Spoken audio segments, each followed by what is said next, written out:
ট্রামের থেকে লাফিয়ে নেমে যেই দিয়েছেন হাঁটা, শ্যামবাজারে টোটা বাবুর পকেট গেল কাটা।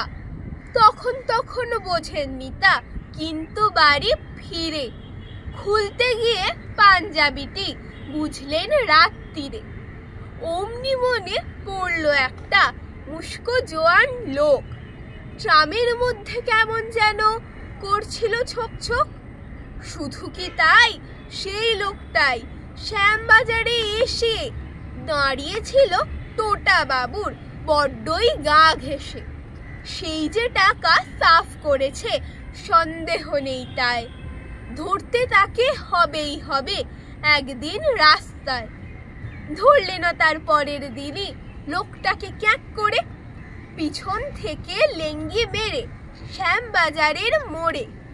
ধরেই তিনি বলেন হেঁকে, ওরে পকেট মার, কাল নিয়েছিস যে টাকা তুই এক্ষুনি করবার।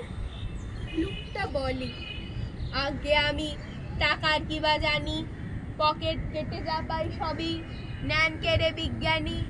তার কথাতেই পকেট মারি, যা পাই তাকেই দেব, আমি নেহাত অ্যান্ড্রয়েড যে মানুষ রূপী রোবো।